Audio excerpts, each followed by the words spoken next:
वो है lesson 22। 22 part है बलिदान। देखो बलिदान का शाब्दिक अर्थ क्या होता है अभी आप अच्छे से जान सकते हैं। बलि त्याग दान देना, अर्थात बलिदान मतलब खुद का त्याग करना है। जो अपना शरीर है जो अपने पास है उसका दूसरों को देना अर्थात त्याग करना, वही कहलाता है बलिदान। तो ये पार्ट जो है हमारे भारत के स्वतंत्रता संग्राम के समय का है, किस प्रकार से उस समय स्वतंत्रता सेनानियों ने अपने प्राणों का बलिदान कर, अपने प्राणों का त्याग कर हमें स्वतंत्रता दिलाई है। ठीक है, चलो देखते हैं पाठ परिचय देखते हैं। हरिशंकर कश्यप द्वारा लिखित प्रस्तुत एकांकी संघर्ष में विख्यात क्रांतिकारी अमर शहीद भगत सिंह, राजगुरु और सुखदेव, तीनों व्यक्ति कौन कौन है? क्रांतिकारी अमर शहीद भगत सिंह, राजगुरु और सुखदेव के संघर्ष और बलिदान का चित्रण किया गया है। इससे हमारे नौनिहाल वीर रचित भावनाओं एवं कर्तव्य परायणता से ओतप्रोत हो उठे, ऐसा लेखक प्रयास है जो सराहनीय है। ठीक है, चलो आइए देखते हैं। प्रथम दृश्य है नेपथ्य से उद्घोष हो रहा है। भारत में स्वतंत्रता प्राप्ति के लिए अनेक संघर्ष आंदोलन हुए। ब्रिटिश सरकार ने भारतीयों को संतुष्ट करने और सुधारों की सलाह देने के लिए इंग्लैंड के एक प्रसिद्ध वकील साइमन की अध्यक्षता में साइमन कमीशन भारत भेजा। भारत में सर्वप्रथम इसका विरोध हुआ, काले झंडे दिखाए गए, साइमन वापस जाओ के नारे भी लगाए गए। 20 अक्टूबर 1928 को इसके विरोध में लाहौर में लाला लाजपत राय के नेतृत्व में एक विशाल जुलूस निकाला गया। यानी इसके लीडर कौन थे, नेतृत्वकर्ता?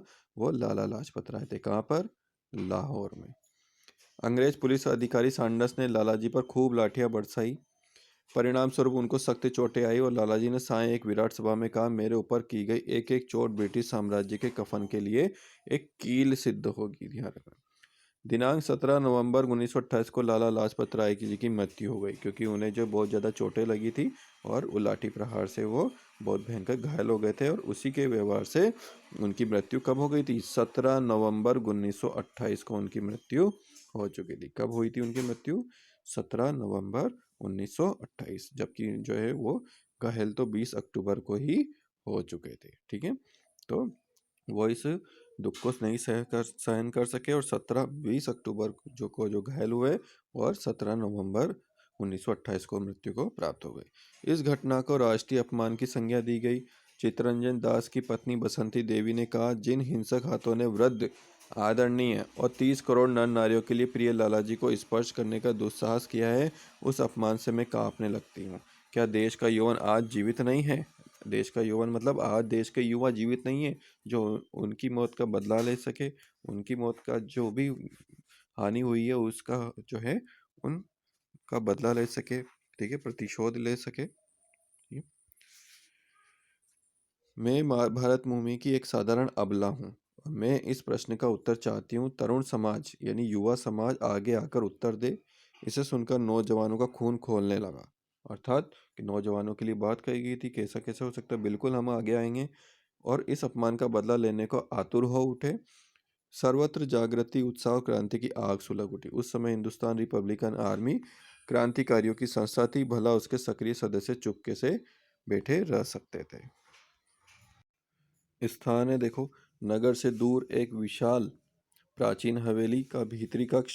हिंदुस्तान रिपब्लिकन आर्मी की केंद्रीय समिति की महत्वपूर्ण बैठक हो रही है। देखो ये हिंदुस्तान रिपब्लिकन आर्मी की बैठक हो रही है।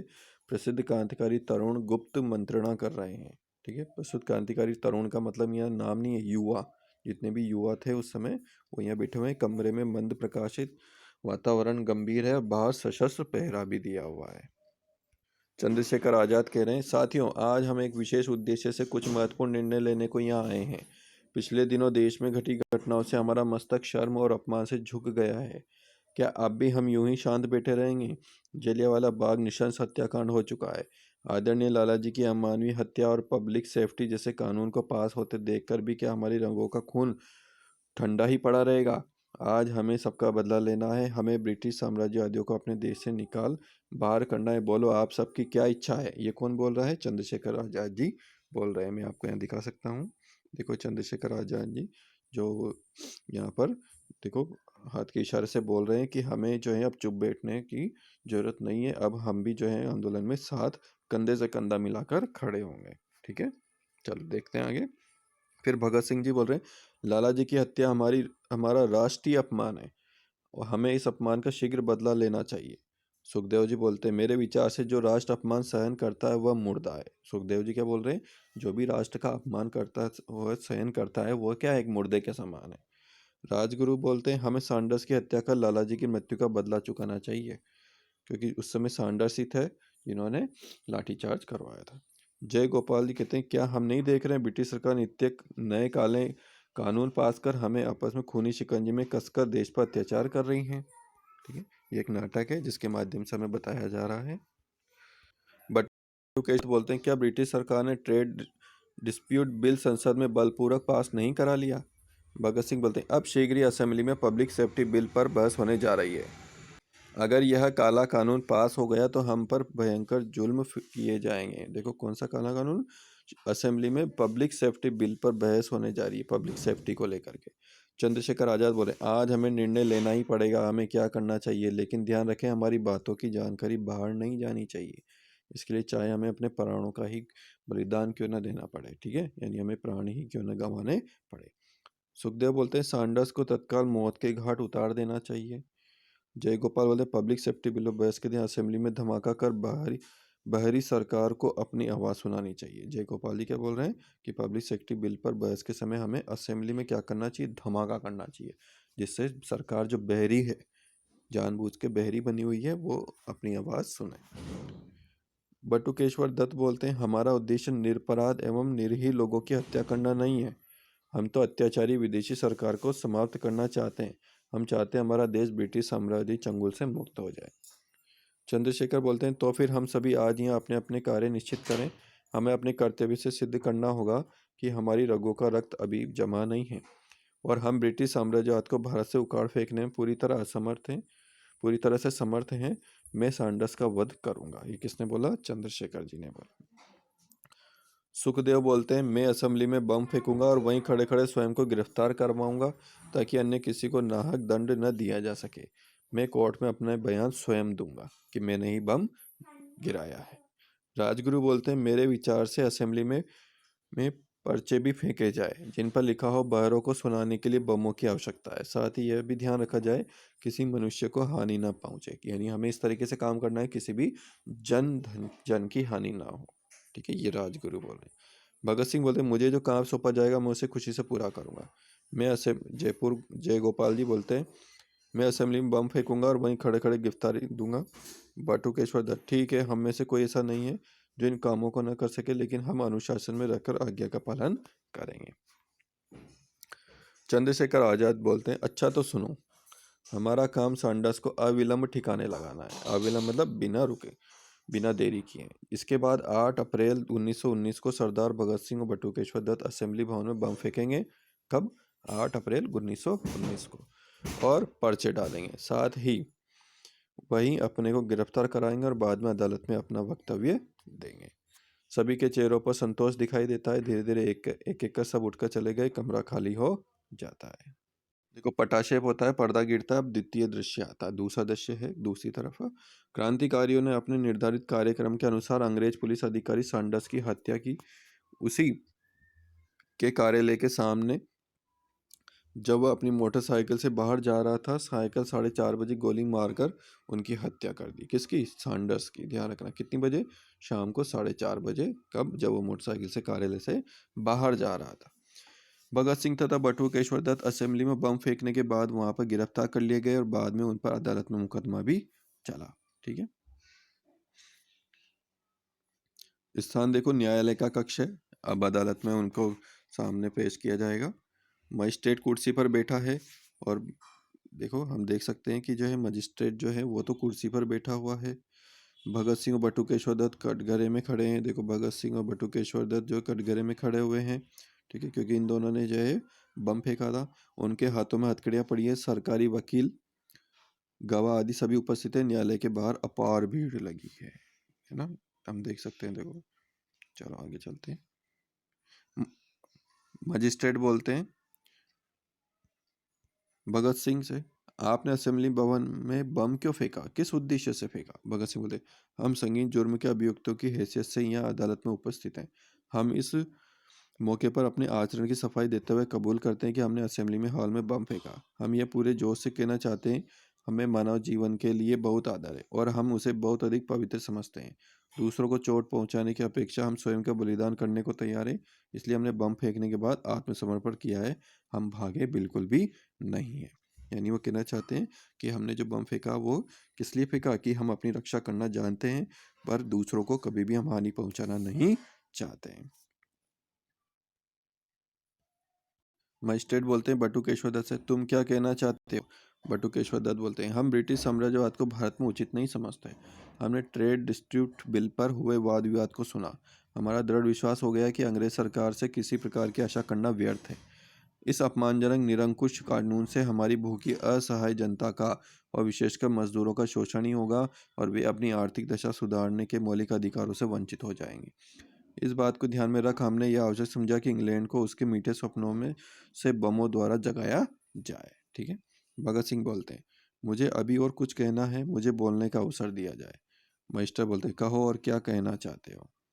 भगत सिंह बोलते हैं, देखो क्या बोलते हैं भगत सिंह, आइए हम देखते हैं। हमारा उद्देश्य किसी की हत्या करना नहीं है और न ही हमारा उद्देश्य किसी की हत्या करना नहीं है और न ही राष्ट्रीय संपत्ति का नुकसान पहुंचाना है। हमने जानबूझ के ऐसे बम बनाए थे जिनसे किसी प्रकार की हानि ना हो, इसलिए वो सदन में खाली जगह पर बम फेंके गए। हम बैरी अत्याचारी अंग्रेज सरकार के कान खोलना चाहते हैं। हम उन महान आदेशों से प्रेरित हैं जिन पर गुरु गोविंद सिंह, छत्रपति शिवाजी, मुस्तफा कमाल पाशा, रजा खां, वाशिंगटन, गेरीबाल्डी, लेनिन चले। हम ये साफ साफ बता देना चाहते हैं कि वेस्टाइल के कैद खाने और अंधाधुंध वारंट फ्रांस की क्रांति को नहीं रोक सके। साइबेरिया की खानों की दर्दनाक गुलामी रूसी क्रांति की चिंगारी को नहीं बुझा सकी। आयरलैंड की हलचल जब ब्रिटिश सरकार नहीं रोक सकी, तो क्या ये काले कानून और भीषण अत्याचार भारत की आज़ादी की आग को बुझा सकते हैं? ठीक है। बटुकेश्वर दत्त बोलते हैं, श्रीमान मुझे भी कुछ कहने का मौका दिया जाए। मास्टर बोलते, कहो तुम क्या कहना चाहते हो? बटुकेश्वर दत्त, हमारी क्रांति का मतलब न किसी से व्यक्तिगत दुश्मनी है और न व्यर्थ का खून खराबा। क्रांति बमों पिस्तौलों का धर्म नहीं है। हमारी क्रांति का मतलब है कि वर्तमान अंग्रेज सरकार जो अन्याय और अत्याचार पर टिकी है उसे बदला जाए, गरीबों और मजदूरों का शोषण रोका जाए। हम पूंजीवाद और साम्राज्यवाद को नष्ट करना चाहते हैं। क्रांति के द्वारा हम अपने देश की स्वतंत्रता चाहते हैं, इसके लिए कोई भी त्याग अधिक नहीं है। दोनों नारे लगाते हैं, इनकलाब जिंदाबाद, क्रांति अमर है, सर्वत्र शांति छा जाती है। मैंने आप दोनों के बयान सुन लिए हैं, आपने अपना जुर्म कबूल कर लिया, मेरा फैसला सुरक्षित है, समय आने पर आपको सुना दिया जाएगा। अदालत उठ रही है। सरदार भगत सिंह बटुकेश्वर दत्त सशस्त्र सिपाहियों के घेरे में बाहर ले जाए जाते हैं। पटाशे पर्दा गिरता है और अब तीसरा दृश्य शुरू होता है। पटाशे का मतलब पर्दा गिरना, पट यानी पर्दा। नेपथ्य से उद्घोष होता है पीछे से, सरदार भगत सिंह, सुखदेव और शिवराम राजगुरु को फांसी की सजा सुनाई गई। देश भर में आक्रोश, शोक और क्रोध की लहर दिखाई देने लगी। किस किस को? भगत सिंह, सुखदेव और राजगुरु को। स्थान था लाहौर का केंद्रीय कारागार। स्थान कौन सा है? लाहौर का केंद्रीय कारागार। समय है 23 मार्च 1931 की रातम दोपहरी। ठीक है, 23 मार्च 1931 रक्तिम दोपहरी। वातावरण शांत एवं उदासी से परिपूर्ण, हवा के झोंकों से शांत, निश्चल खड़े पेड़ों से पीले पत्ते गिरकर शोर कर रहे हैं। रह रहकर प्रहरी के बूटों की पदचाप सुनाई दे। पदचाप मतलब उसके चलने की आवाज। बंदीगण बेरकों से बाहर इधर उधर घूमते दिखाई पड़ रहे हैं। उधर दूर एकांत कक्ष में भगत सिंह लेनिन को जीवनी पढ़ने में तल्लीन है। तभी एकाएक सहायक जेलर का प्रवेश होता है।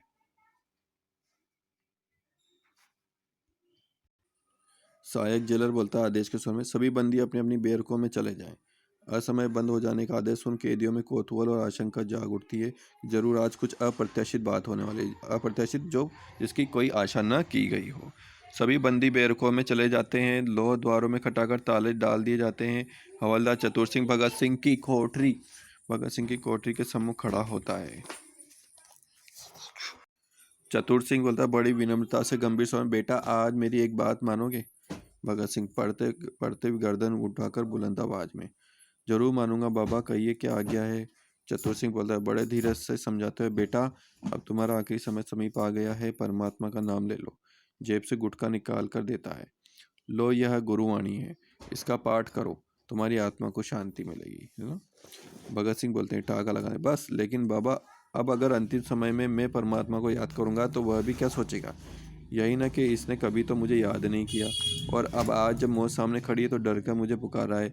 बाबा, दुनिया के लोग मुझ पर नज़र लगाए हैं। बाबा, दुनिया के लोग मुझे कायर और खुदगर समझेंगे, मुझे ऐसे ही मरने दो।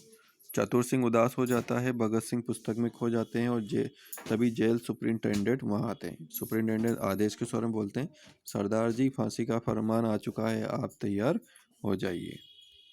ये देखो, जेल का सुपरिंटेंडेंट आकर बोलता है भगत सिंह से, सरदार जी, आपका फरमान आ चुका है, फांसी के तैयार के लिए आप तैयार हो जाओ। तो यहाँ पर हंसते हुए जो है भगत सिंह वो तैयार हो जाते हैं। भगत सिंह आंखें पुस्तक में गड़ाए बायां हाथ उठाकर रोबैली आवाज में, ठहर जाओ, एक क्रांतिकारी की भेंट दूसरे क्रांतिकारी से हो रही है।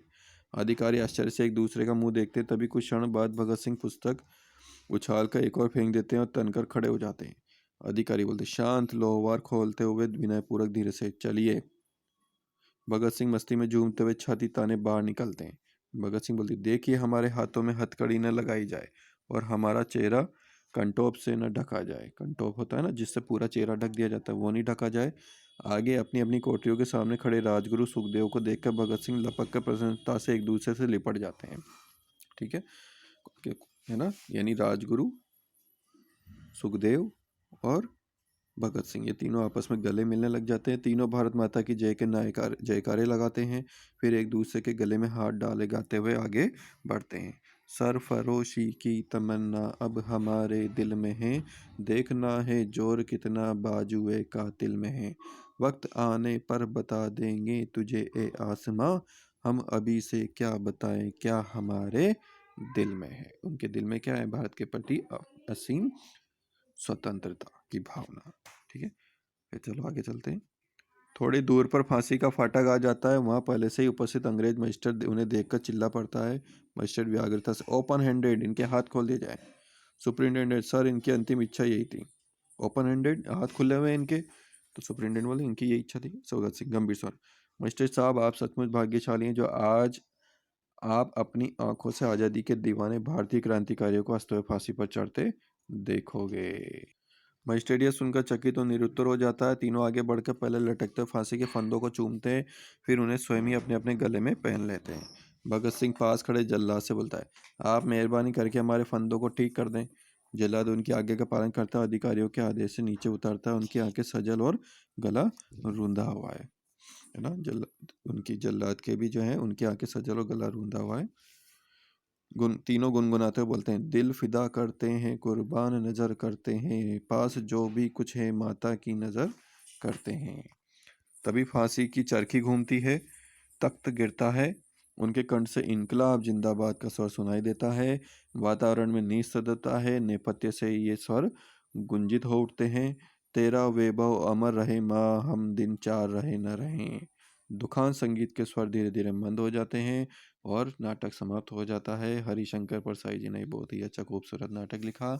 उनका ये नाटक लिखने का उद्देश्य केवल ये था कि हमारे मन में भी देश प्रति के प्रति भावना बिल्कुल भी कम नहीं होनी चाहिए। जो क्रांतिकारियों ने उस समय जो बलिदान दिया, जो फांसी से भगत सिंह, राजगुरु और सुखदेव जो तीनों लटके थे, उन्होंने जो है अपने जीवन का हंसते हंसते बलिदान कर दिया था। तो हमें भी जो है अपने भारत के प्रति जो देशभक्ति है, जो वो हमें अपने दिलों में कभी भी कम नहीं करनी चाहिए, और समय समय पर जो है हमें उनको याद भी करना चाहिए, और हमारे देश की में जब भी ऐसी कोई ज़रूरत पड़े तो उसमें ज़रूर भागीदारी बनना चाहिए।